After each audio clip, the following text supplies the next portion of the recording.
raconter d'abord une petite histoire qui est vraie, et après je vous donnerai le titre de mon message. Il y avait un petit garçon qui avait 9 ans, et un jour il rentre de l'école avec une lettre pour sa maman. Il dit à sa maman, mon instituteur a demandé que je te donne cette lettre, et que je te donne que à toi seule cette lettre. Alors sa maman, elle ouvre la lettre, elle lit silencieusement, et avec les yeux pleins de larmes, elle la lit ensuite à son fils. Voilà ce qu'elle lui dit. Votre fils est un génie. Cette école est trop petite pour lui et nous n'avons pas d'assez bons enseignants pour l'instruire. Veuillez le faire vous-même. Et en fait, ce petit garçon, il possédait déjà un vrai petit laboratoire de chimie dans le sous-sol de la maison de ses parents. De nombreuses années plus tard, quand la mère est décédée, il était alors connu comme l'un des plus grands inventeurs de son siècle. Il a déposé en fait 1093 brevets. Et je ne vous dis pas ce qu'il a inventé, sinon vous saurez son nom. Un jour, qu'il fouillait dans les vieux souvenirs de famille, il trouva une lettre pliée dans une boîte de sa mère, la boîte de sa mère. C'était la lettre qu'il avait donnée étant enfant à sa mère de la part de son instituteur. Elle disait ceci, tenez-vous bien, votre fils est nul, il est déficient, on détecte chez lui une maladie mentale.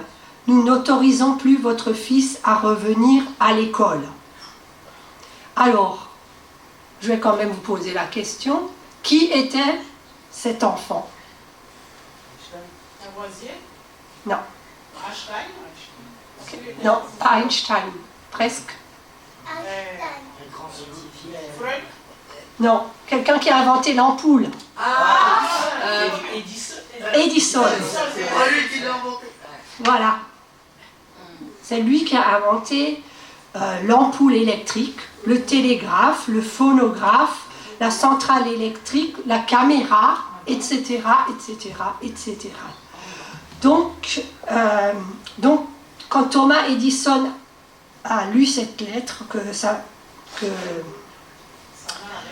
l'instituteur avait écrite, eh ben, il s'est mis à pleurer pendant des heures et il a ajouté ceci dans son journal.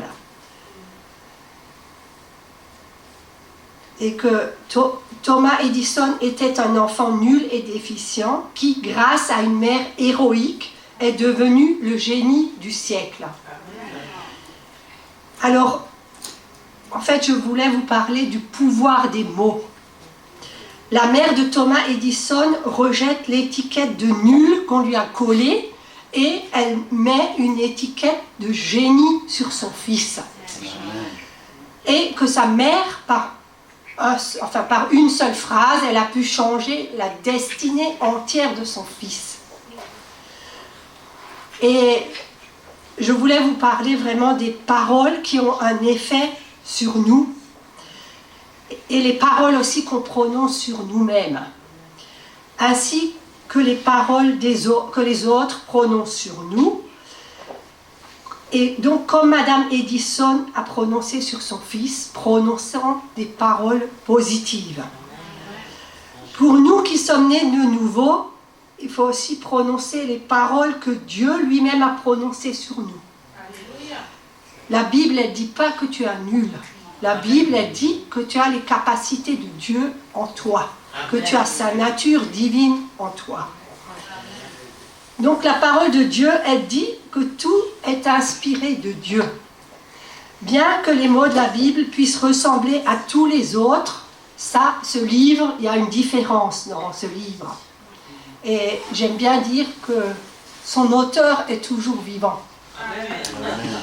Ce sont la parole de Dieu. Les mots que Jésus a dit sont esprit et vie. Cette parole est vivante et efficace, plus tranchante qu'une épée quelconque à 2 tranchants. Nous, on a une épée à la maison, à double tranchant, qu'on a ramenée du Niger. Enfin, aujourd'hui, on ne pourrait plus le faire. On avait ça sur la valise. Dieu a insufflé la vie à ses paroles. Dieu a utilisé des mots pour créer ce monde. Dieu dit que la lumière soit et la lumière fut. Alors rien que dans le premier chapitre de Genèse, il est écrit 8 fois, enfin j'ai compté, vous pouvez recompter si vous voulez, il est écrit Dieu dit. Les paroles de notre bouche sont aussi puissantes. Les mots, c'est comme des graines, on a entendu parler la semaine dernière, et c'est vrai que je pense chaque fois au nom de notre église, le semeur, les mots, c'est comme des graines que nous semons. Lorsque nous disons quelque chose, nous semons une graine qui va ensuite prendre vie. Est-ce qu'on s'en rend compte? Toujours non. Mais vous savez que quand vous parlez, vous prophétisez sur votre propre avenir. Et que vos mots influencent votre futur. Donc on va prendre Jacques 3 du verset 1 à 12.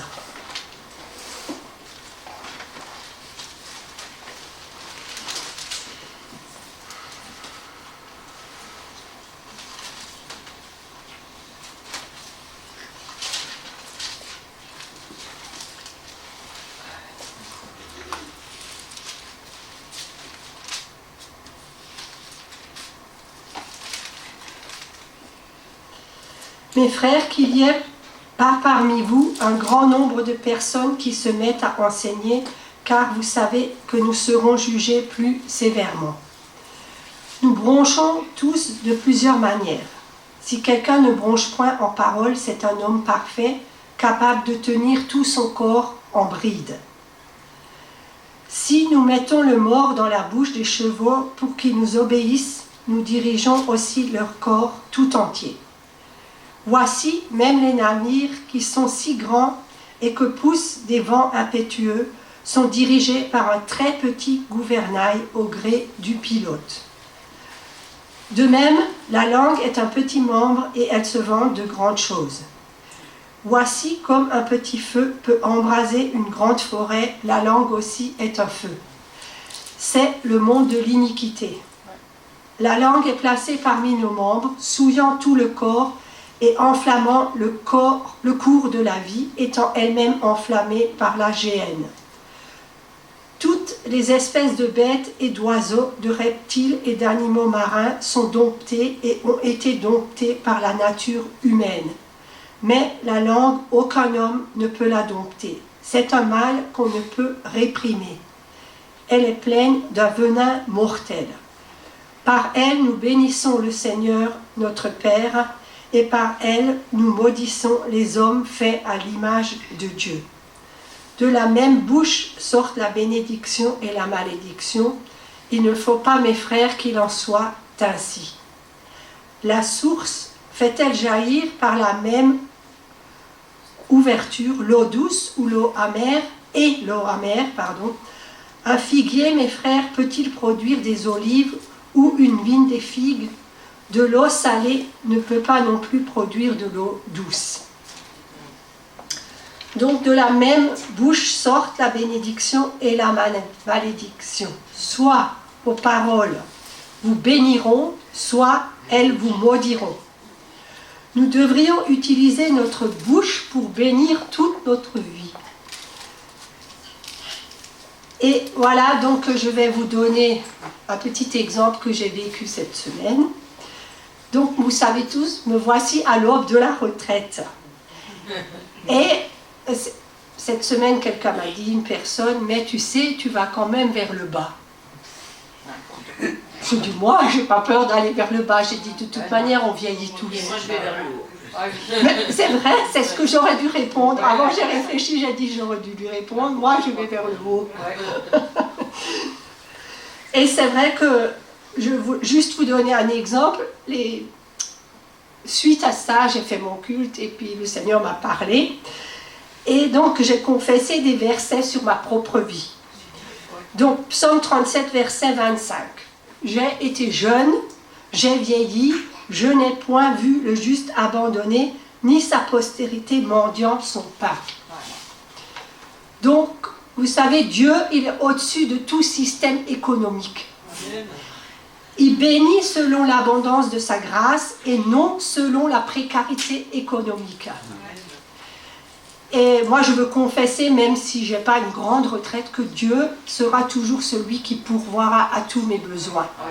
Et un jour, je sais, Thierry Kopp, il a prophétisé sur moi et ça m'est vraiment resté.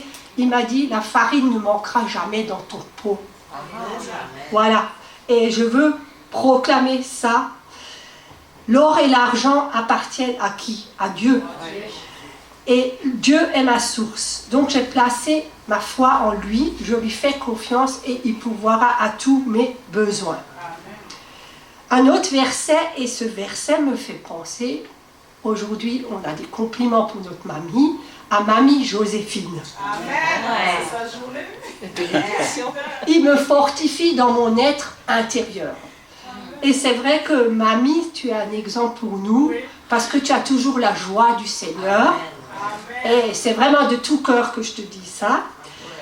Alors, 2 Corinthiens 4, versets 16 à 18. Je suis un peu émue, hein, excusez-moi. Alors, c'est pourquoi nous ne perdons pas courage, et lors même que notre homme extérieur se détruit, notre homme intérieur se renouvelle de jour en jour. Et comment il se renouvelle? Moi, je pense que mamie, elle prend du temps avec le Seigneur et sa parole. Et c'est comme ça que notre vie, elle doit se renouveler. Car nos légères afflictions du moment présent produisent pour nous, au-delà de toute mesure, un poids éternel de gloire. Parce que nous regardons non point aux choses visibles, mais à celles qui sont invisibles. Car les choses visibles sont passagères et les invisibles sont éternelles. Voilà. Alors il y a encore le psaume 103, verset 5. C'est lui qui rassasie de bien ta vieillesse, qui te fait rajeunir comme l'aigle. Alors j'ai déjà entendu souvent des enseignements sur l'aigle. C'est vrai que c'est très intéressant. À un moment il perd ses plumes sont renouvelées et que ça le fait rajeunir. Et moi je veux bénir mon avenir. Excusez-moi si je parle de moi, mais vous pouvez aussi appliquer ces paroles pour vous. Et c'est les mots que Dieu prononce sur moi et sur tous les siens, parce qu'il veut bénir votre avenir. Donc ne laissez entrer dans votre vie aucune parole de malédiction, qu'il vienne de vous ou de quelqu'un d'autre. Si quelqu'un vous maudit, apprenez à annuler ces paroles. Au nom de Jésus, car vous avez été créés pour la bénédiction et non la malédiction. Donc, Proverbe 18, verset 21. C'est formidable, hein? La mort et la vie sont au pouvoir de la langue. Quiconque l'aime en mangera les fruits. Donc, votre succès est déterminé par vos paroles. Votre bateau va dans la direction que vous indiquez par votre langue. On l'a lu avant, le petit gouvernail. Si vos paroles sont négatives et remplies de mauvaises choses, vous attirez le négatif sur votre vie et tôt ou tard, vous serez amené à vivre ces mêmes paroles qui sont sorties de votre propre bouche. Vous savez, j'ai mis longtemps à comprendre ça. Hein. Donc le gouvernail. C'est une très très petite partie du bateau qui est juste en dessous de la surface de l'eau. On ne la voit pas que quand on regarde le bateau, on ne voit pas le gouvernail. Et pourtant, cette petite partie détermine la direction du bateau. La Bible dit que la langue est semblable au gouvernail de notre corps.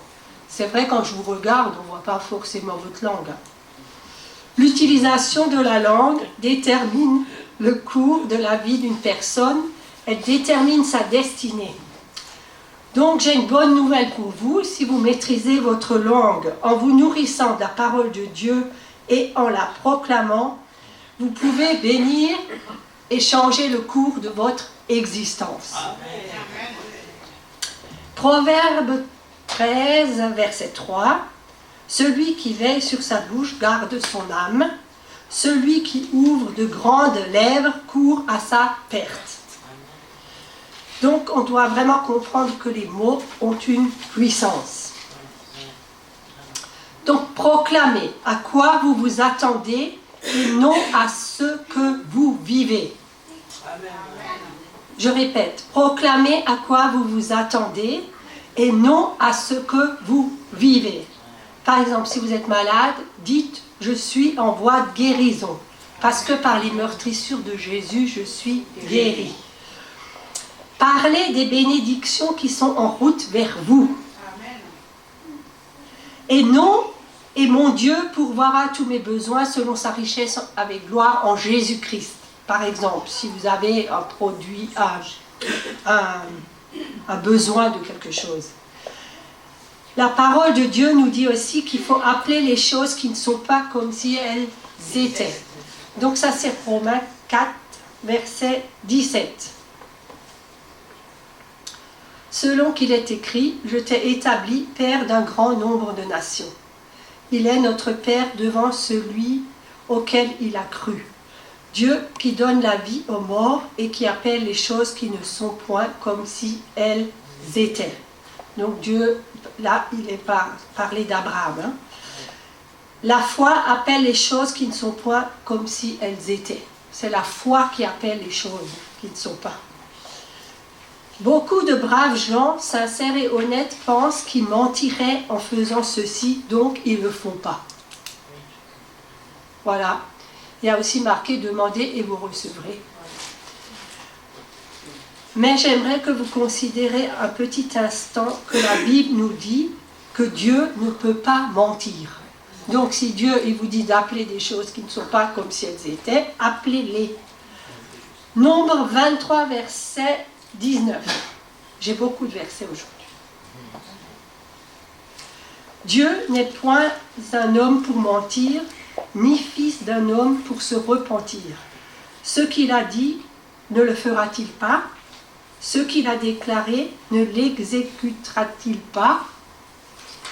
Eh bien, si Dieu peut le faire, vous pouvez aussi le faire.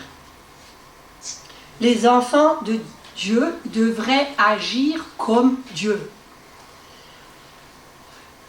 Éphésiens 5 nous dit, verset 1, « Devenez donc les imitateurs de Dieu comme des enfants bien-aimés.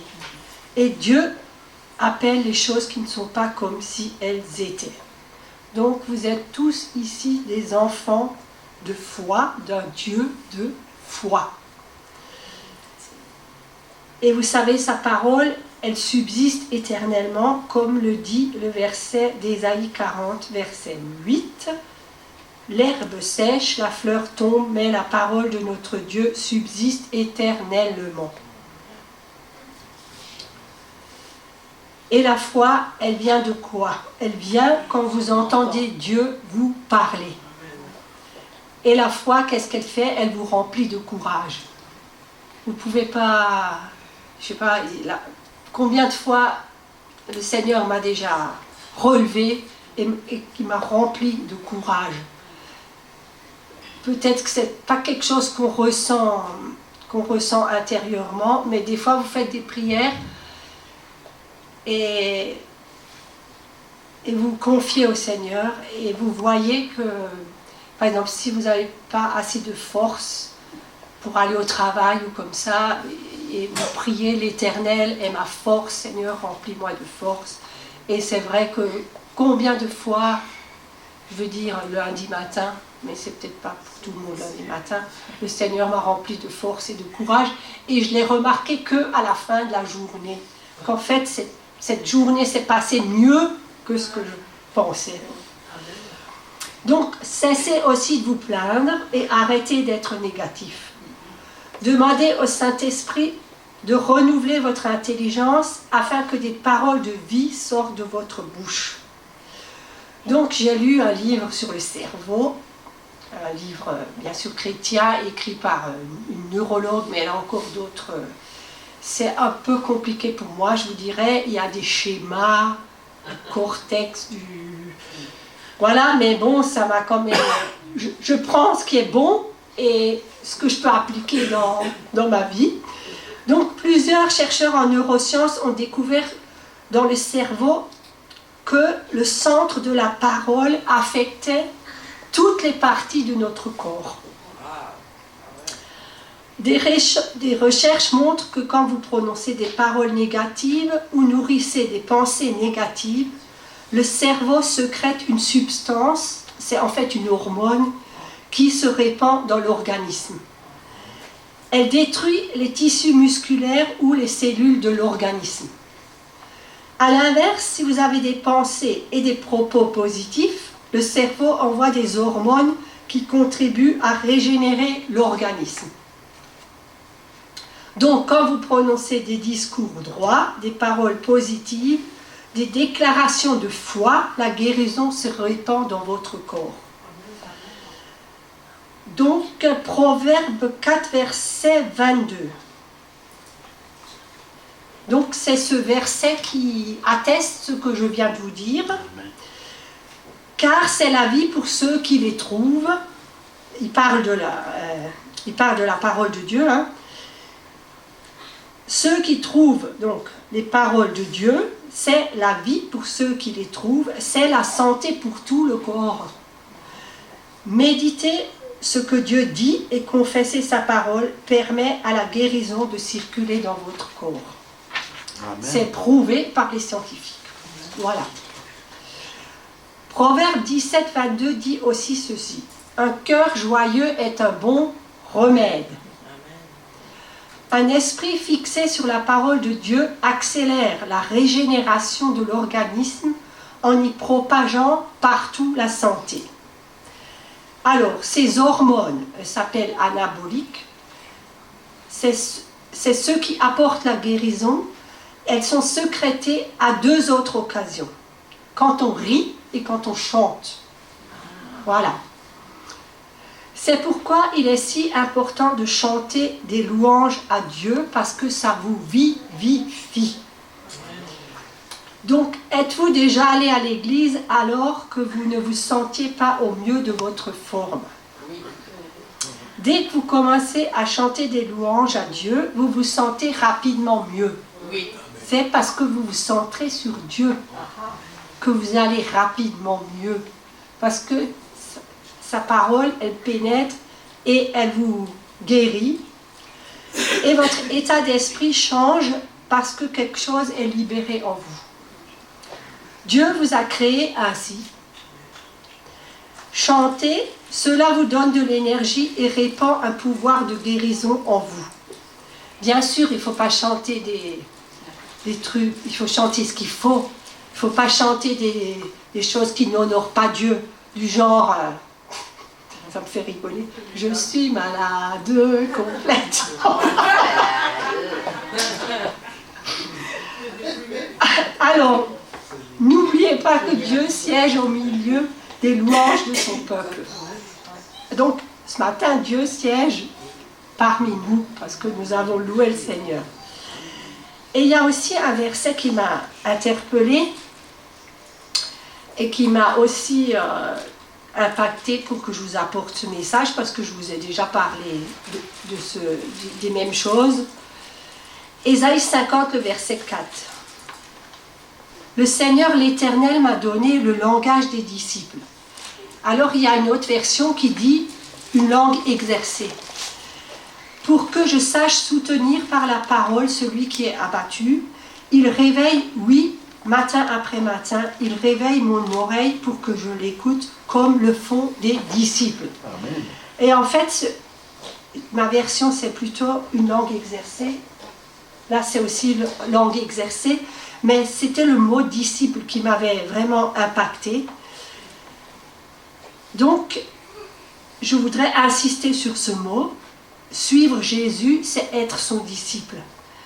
C'est lui manifester aussi son attachement par des actes et par ma conduite. Et ma conduite, elle passe forcément par des paroles.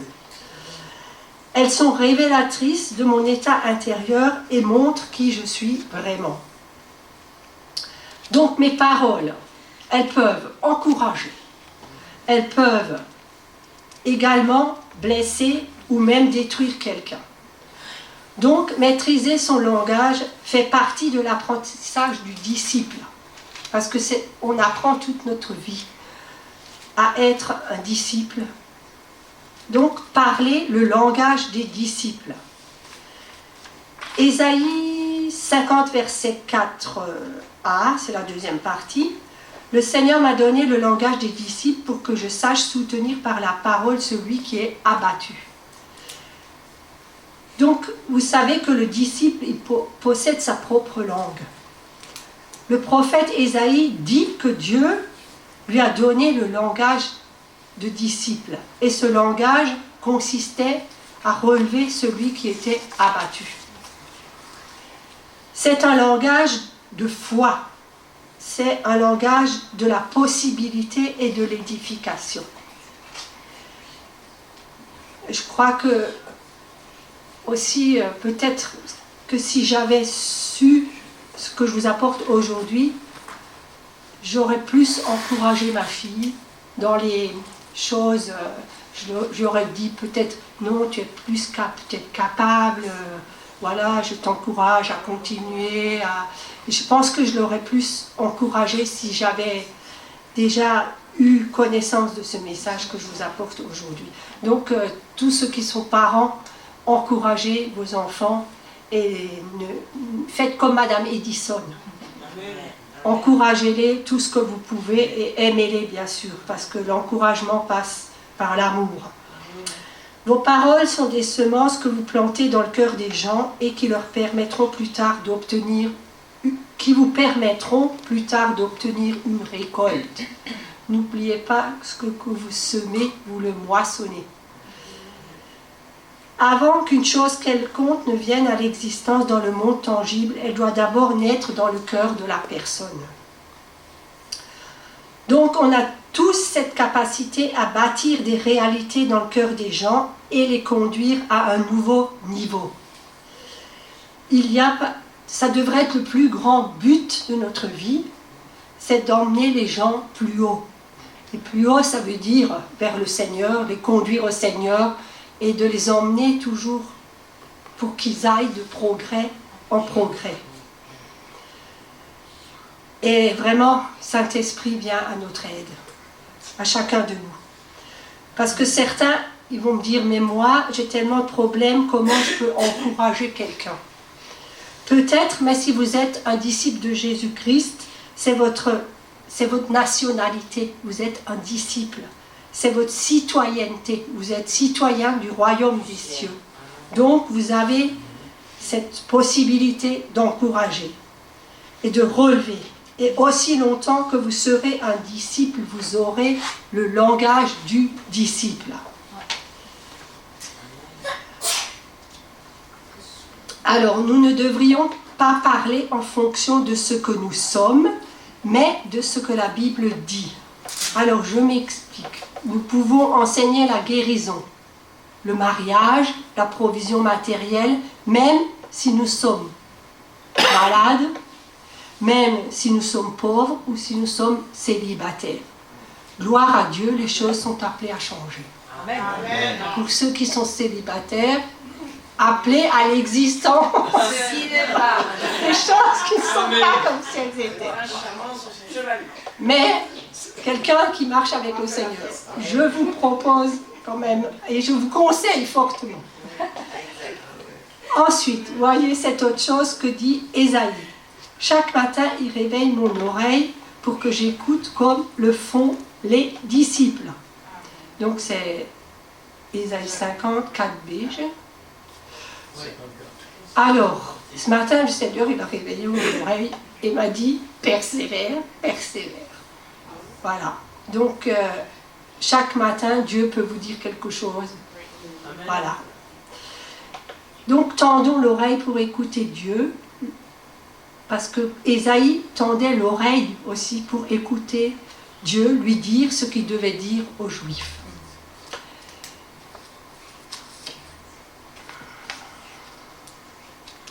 Nous pouvons aussi écouter notre cœur, car Dieu y plante souvent des paroles pour encourager ou conseiller quelqu'un. Cela peut être aussi un sourire, comme Paul l'a raconté tout à l'heure, voilà, même que cette dame, elle était peut-être même pas chrétienne, une accolade ou pourvoir à un besoin quelconque, même si c'est une toute petite chose. Alors, on doit aussi arrêter de penser qu'à nous-mêmes, mais être attentif au Saint-Esprit, car il y a de grandes choses qu'il cherche pour nous utiliser chacun. Donc, on commence par les petites choses. Voilà, un sourire, ça coûte rien. Voilà, j'ai tout un truc à la maison, un poème sur le sourire. C'est vrai, qui coûte rien, mais qui peut apporter beaucoup. Enfin, vous pourrez parfois encourager et continuer à aimer les gens, même s'ils ne vous rendent pas cet amour. Ésaïe dit plus loin, « J'ai livré mon dos à ceux qui me frappaient et mes joues à ceux qui m'arrachaient la barbe. » L'apôtre Paul aussi a dit, « Insultés, nous bénissons, persécutés, nous supportons, calomniés, nous consolons. » Ça c'est 1 Corinthiens 4, verset 13. Vous savez, Jésus, il a toujours eu, les gens qu'il rencontrait, il avait toujours plein de consolation, de compassion aussi, et de réconfort pour les gens. Nous sommes donc appelés à l'imiter, lui, le parfait modèle. Donc pour cela, je vais vous donner 5 conseils pour vous aider. Et je sais que ça s'apprend. La parole de Dieu nous dit « Soyez remplis de l'Esprit ». Donc, qui mieux que le Saint-Esprit peut nous apprendre à maîtriser notre langue? Saint-Esprit, aide-nous à sanctifier notre langue. Il y a aussi marqué dans la Bible que celui qui est saint se sanctifie encore. Donc, je vais vous lire Éphésiens 5, 18 à 20. Ne vous enivrez pas de vin, c'est de la débauche. Soyez au contraire remplis de l'esprit. Entretenez-vous par des psaumes, par des hymnes, par des cantiques spirituels, chantant et célébrant de tout votre cœur les louanges du Seigneur. Rendez continuellement grâce pour toutes choses à Dieu le Père, au nom de notre Seigneur Jésus-Christ. Donc, premièrement, on doit prendre conscience du pouvoir des mots. Nous avons vu que nos paroles ne sont pas à prendre à la légère et qu'elles ont un impact dans le monde spirituel. Avec elles, nous pouvons toucher, on peut bénir, on peut édifier, on peut exhorter, on peut donner confiance à quelqu'un, on peut complimenter quelqu'un, on peut encourager quelqu'un, on peut aimer quelqu'un. Si vous en avez encore des mots comme ça, vous me les apportez et je les rajouterai à ma liste. Mais nous pouvons malheureusement aussi infliger des blessures profondes. Et l'ennemi aime se servir de notre langue pour semer la discorde et même détruire des vies. On l'entend actuellement avec les enfants, les harcèlements à l'école et aussi plein de choses. Bon, je ne vous fais pas un dessin, vous savez de quoi je parle. Dans Jacques 3, verset 2, la Bible déclare donc que celui qui maîtrise sa langue est comme et ne commet jamais d'écart de langage est capable de contrôler sa vie. Jacques 3, verset 2. C'est ça? Ouais. Voilà. Donc, deuxièmement, apprendre à peser ses mots. C'est plus facile à dire qu'à faire, n'est-ce pas? On doit s'efforcer d'utiliser les mots justes qui traduisent ce que nous voulons exprimer, ce que l'on ressent, pense et souhaitons partager de la façon le plus exacte possible. Par exemple, il y a une différence entre « je t'apprécie » et « je t'aime ». Voilà, c'est un petit exemple. Après, il y a, troisièmement, se définir une liste de mots interdits.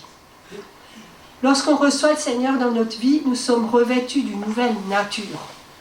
Notre ancien nous n'est plus tout comme notre ancien vocabulaire. Moi, je crois que le vocabulaire, il doit vraiment changer, parce que sinon, on ne reflète pas Christ. Adieu les mots grossiers, les insultes, les jurons et les noms d'oiseaux. Dans ce passage de 1 Thessaloniciens 4, que je vais vous lire après, de 1 à 8, Nous voyons que nous sommes appelés à aller de progrès en progrès et que Dieu désire notre sanctification. Et la sanctification passe par notre langage. Donc je vais lire.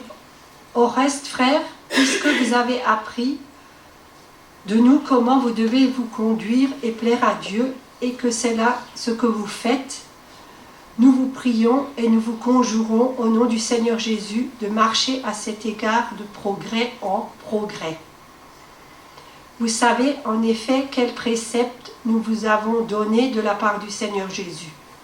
Ce que Dieu veut, c'est votre sanctification. C'est que vous vous absteniez de l'impudicité, c'est que chacun de vous sache posséder son corps dans la sainteté et l'honnêteté, sans vous livrer à une convoitise passionnée comme font les païens qui ne connaissent pas Dieu. C'est que personne n'use envers son frère de fraude et de cupidité dans les affaires, parce que le Seigneur tire vengeance de toutes ces choses, comme nous l'avons déjà dit et attesté. Car Dieu ne nous a pas appelés à l'impureté, mais à la sanctification. Celui donc qui rejette ces préceptes ne rejette pas un homme, mais Dieu, qui vous a aussi donné son Saint-Esprit.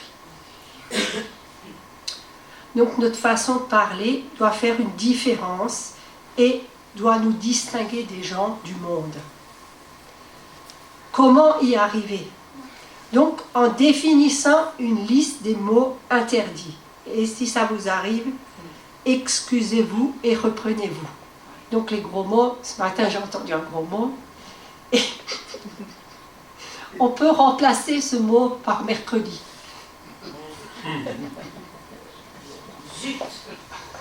Non, mais c'était pas ça. Alors, quatrièmement, savoir garder le silence. Vous savez aussi que le silence est un mode d'expression. Oui, il est parfois préférable d'apprendre à se taire pour se préserver du péché. Nous ne devons pas donner réponse à tout. Face aux provocations, aux disputes et autres situations où vos nerfs sont mis à rude épreuve, préférons garder le silence. Ça c'est Proverbe 17, verset 28. L'insensé, même quand il se tait, passe pour sage. Celui qui ferme ses lèvres est un homme intelligent. Mon Seigneur, j'ai besoin de plus d'intelligence, donc aide-moi à fermer mes lèvres. Quand il faut, bien sûr. Le cinquième, c'est réfléchir avant de parler. Donc vous connaissez tous, tourner sa langue 7 fois dans sa bouche avant de parler. Donc il est grand temps de l'appliquer, et ça, je me parle aussi à moi-même. Et vous savez aussi que le 7, c'est le chiffre de la perfection. Ceci pour témoigner que pour user de la parole, il nous faut réfléchir pour éviter tout écart. Cela semble difficilement applicable quand nous sommes face à une personne. Et dans une situation, nous pouvons par exemple essayer de ne pas nous laisser emporter par nos émotions et quels que soient nos sentiments, demeurer calme et prier que le Saint-Esprit nous aide à user de sagesse. Et donc, pour conclure, je vais vous donner 3 versets qui peuvent nous aider. Psaume 19, verset 14. Reçois favorablement les paroles de ma bouche et les sentiments de mon cœur. Ô Éternel, mon rocher et mon libérateur. Psaume 141, verset 3. Éternel, mets une garde à ma bouche, veille sur la porte de mes lèvres. Il était doué, je trouve, David. Psaume 39, verset 2. Parce que c'est tout dans les psaumes. Hein.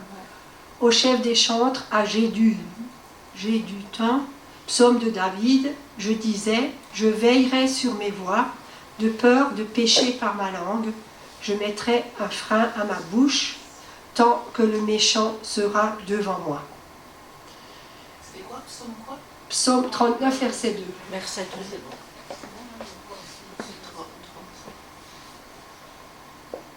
Verset 2. verset 2.